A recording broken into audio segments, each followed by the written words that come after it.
What's up, guys? It's Andy the Pop Professor here, and welcome to episode 2 of building my Lego baseball stadium. Excited to show you what I've got, so let's hit it.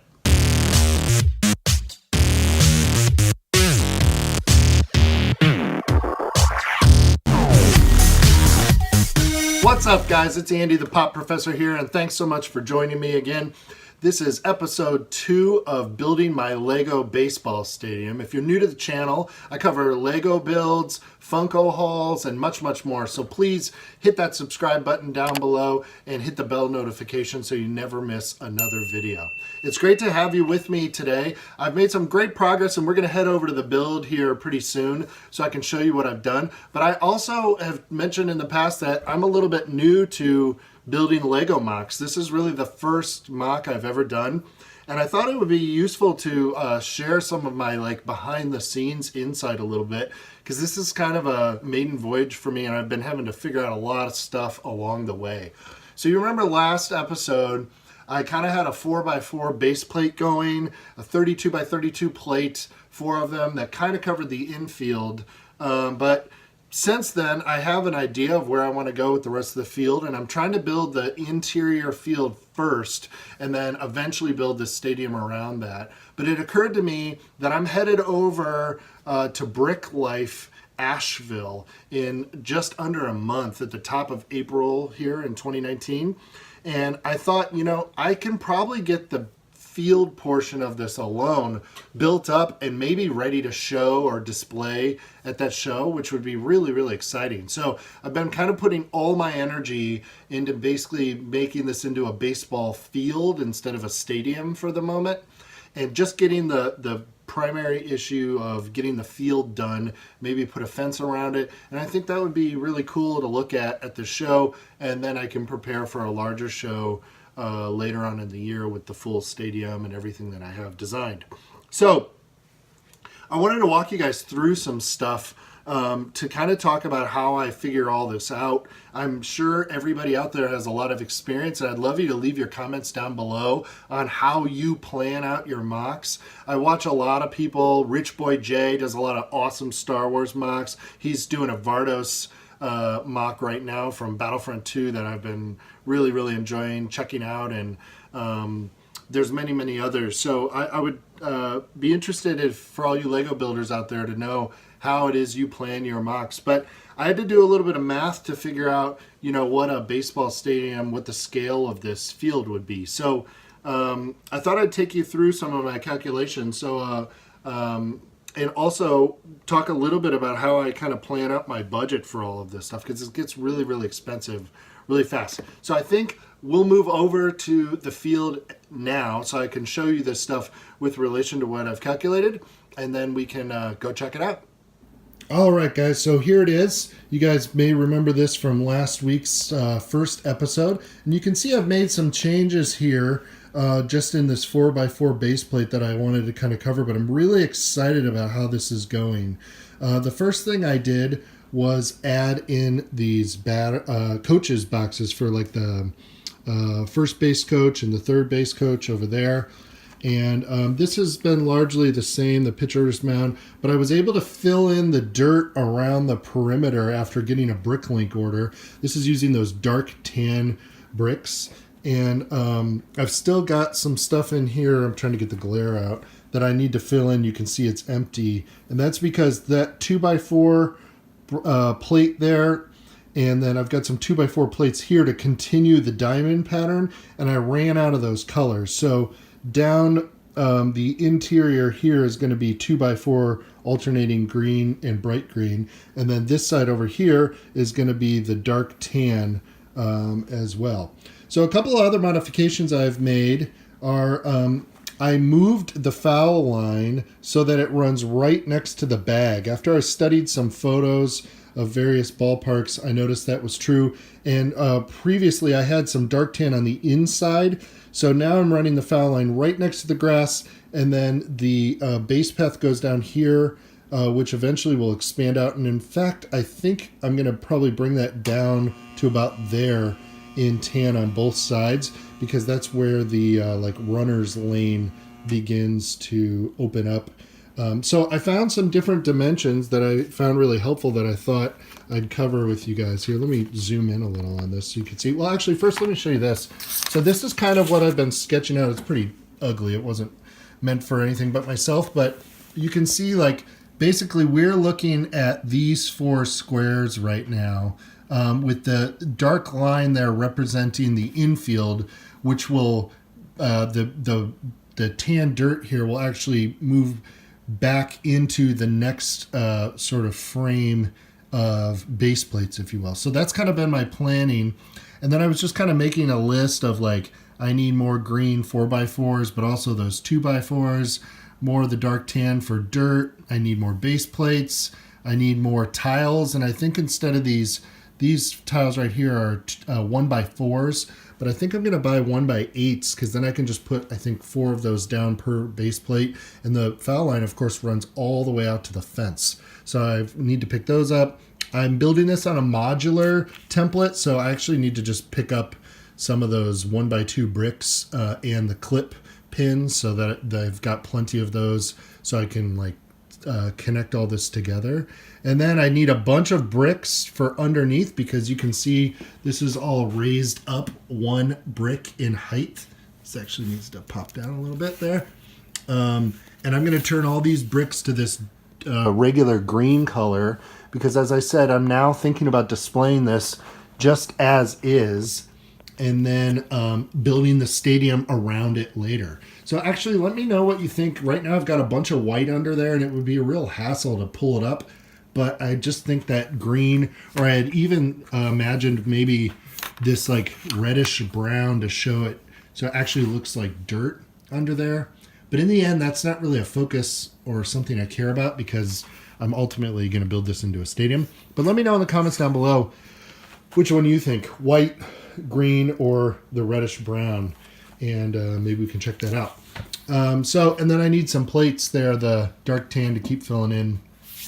So that's just kind of a working list of things I need to pick up to keep this moving. But I wanted to kind of talk a little bit about how I've been planning this for anybody who might be new to this like I am. So the first thing I had to do was figure out scale. So a base path from home plate to first base is 90 feet. So what I did is I had already built this. So I basically counted this and I came up with the fact that it was 44 studs there. And this is all just my chicken scratching. But so that basically means that it's like 1 stud per 2 feet. And that's kind of the scale I'm roughly using to figure out how many of things I'm going to need. So that was helpful. And then let's see. Then I put, so 22 studs is going to be 60 feet. And I needed to know that because if you're a baseball fan, you know that it's 60 feet, 6 inches, or 60 and a half feet from the mound to the plate. So I started counting these and I was like, oh, that's not going to be right. But then I realized you can't count the studs on the angle because if you look really, really closely, there's more space this way, of course, than there is that way. And so I had to kind of just, work through that to figure it out. So I found some stats online that the pitcher's mound is about 18 feet in diameter, according to traditional scale. And so mine is like 8 studs right now in diameter. 1, 2, 3, 4, 5, 6, 7, 8. And so I think I'm about right there. It's about 16 feet in scale. That should be fine. And then I had a dugout here, which I've actually ripped apart because I needed the base plates that you guys saw last week. That was just me sketching, but also was kind of looking at how big that would be. But specifically, I read that it should be 60 feet from the foul line to any kind of like obstruction or something like that. And so I was trying to get a sense of like how far on this next base plate I really should be going before I started, the dugout. And of course, I'm going to need more grass over here and the warning track, which is kind of the next phase I'm going to have to start figuring out. So doing this math, then I also read that from the pitcher's mound, there was a line to the back of the dirt, and that was also approximately 90 feet, which I found really interesting. So I've done some math to decide that I need to go about 14 more studs past here onto the next 32 to the back of the infield. And then I've also got to figure out how I'm going to curve that around the whole field. So then I was just doing some math here, 4x4 full plate, that's these here, trying to kind of figure out how many I was going to need, and then how far away the wall would be. The outfield wall in the corners is usually, I think, 350 feet. In fact, I think that's Wrigley Field is one of the deepest corners, if not the deepest wall, was something I read this week, but I think the minimum is 320. So 350 feet is approximately 5.5 base plates. And, if this is 90 feet from home plate to first base, you can take that 90 out of there and you get to 260 feet, which just helps me kind of figure out how far I'm going to have to go there. So that's about half is 130 studs, and so 30 times 4 is like 128 or something like that. So it's like basically 4 base plates from first base. So that was good to know if I really want to go to scale. I may have to cut down the scale of the outfield just for the sake of like parts in space. I may like reduce that by 10 or 20% at least for now. Let's see here. What else? Also, I was trying to figure out the dirt. So I've got 14 studs there, but I wanted to figure out what the most efficient way to fill in that dirt was. Is it cheaper to buy like these 2x4 plates, or should I buy one of these like really large plates here that has no breaks? This is like, I don't even know what this is, but they make like a 6x14. This is an 8x2, 4, 6, 8, 10, 12, 14, like 8x16 or something like that. I happen to have a couple of large ones, so I was messing with that. And then finally I was messing around trying to figure out, looking back at this, like how many green tiles I would need for what I'm calling like my B frame and then the C frame of the base plates. I would need 16 of each for the B for a plate, and I need 4 of those in B because I already have this one, and so that was like this much. But then I think it was 66, but then I needed some more for like the edge, and I was just doing some math to kind of start getting some rough numbers. So hopefully that's interesting, and for all Lego builders out there, it's expensive to order all this stuff from Bricklink when you're doing a MOC this large. And you guys know I collect Funko stuff too, and I have kids, and like I have a limited amount of money I can spend on this stuff every month. So I've been really delving into like the math and the planning side, and I've watched YouTube videos on many channels, but I don't actually find a lot of people cover that side of it. Like they just have these Bricklink orders, which it's not really that simple. Like you have to find the funding for that and kind of think through which parts you're going to order in bulk. I don't really have bricks underneath, so for me to go into a new base plate, I first have to like fill it with bricks so that I can raise it, and that in and of itself is costing like quite a bit of money. You can see I've got some dark bluish gray bricks over there, and I'm burning through those real fast to fill this up. Basically underneath all of this, there's like 2x4 bricks on a XY axis. So that's a little bit about the planning, and I appreciate everybody supporting this this build series, and I hope you're digging it. And I also wanted to share now kind of phase 2 of the video, which is the progress that I've made. So I just showed you where things have been. I mentioned that I edited this and I moved the tile in for the foul line and filled in some things. I just need like a couple of different parts there, but this is going really well. So right now what I'm doing is trying to basically map out the right field first baseline edge. So I built this piece here, which is basically like base plate number 3, 1, 2, 3. And you can see if I snap this in here, I don't have the pins or anything, but if I just set that there, how that looks. Now, I need 2x4 green in here because I only wanted to go 14 deep on the infield grass. But when I step back, you can kind of start to get a sense of like what that infield's going to look like. Now, I may cut this back by a couple and then like slowly inch it out to 14. I haven't figured out yet how I'm going to deal with the curve of the infield, which is really difficult. But that really, boom, as soon as you pop that in, let me move these out of the way, you can immediately start to get a bigger sense of things, which is really, really cool. And I think it's really nice to be able to like visualize what that is going to look like. And you can see I keep this pattern going. Again, I'm going to need some grass here and then some brown dirt for the warning track all the way around. So there's going to be a whole nother base plate eventually there, probably before we start getting into the stadium portion of this. But right now I'm pretty focused on the field.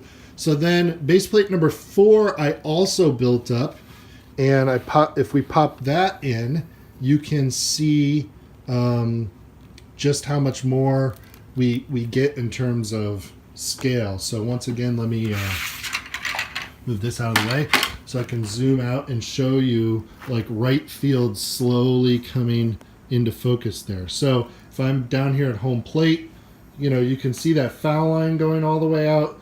I've got a more complete version of the infield, and then I'm keeping that pattern really strict so that when you get really far away like this, you don't really notice the individual things. You just kind of get the mosaic of the colors, and I think it looks really, really sharp, which is great. So that's kind of where I'm at right now. So that 4 plates, that's 4 base plates from here all the way to the end. So that's as far as I've gotten with the build. But I went ahead and threw this. You may remember this was over there, but I've got this extra green base plate. So I threw it down here just to kind of get a sense. Actually, it might look better if I do it this way. Just to get a sense of scale. If that were to continue all the way out, that feels about right to me in terms of distance. So I've got this color for the warning track, and I'm thinking that may go like probably 3 from the edge here, and then I'm gonna have to prototype some kind of a wall to put in there. So if I zoom out and check this whole thing out, that'd be like a 5x5 base plate model there for how this thing's gonna go. So it's pretty exciting. Again, if I display it and then you imagine all of that maps out that way, and I do the same thing that way, and then we fill it in all the way, I think that would actually be a really cool mock to display in Asheville if I can get it done in the next month.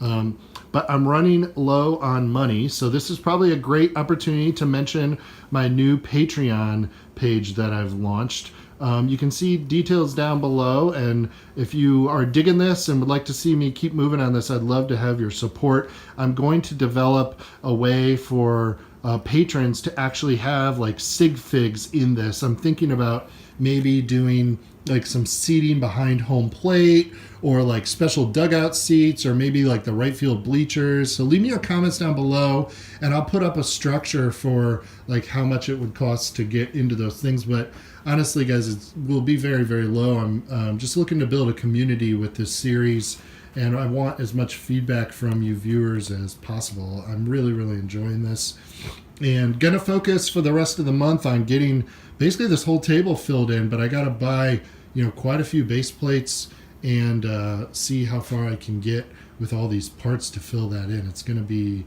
hundreds and hundreds of dollars. So yeah, I think that's it. I'm gonna head back to the bench and we'll wrap up.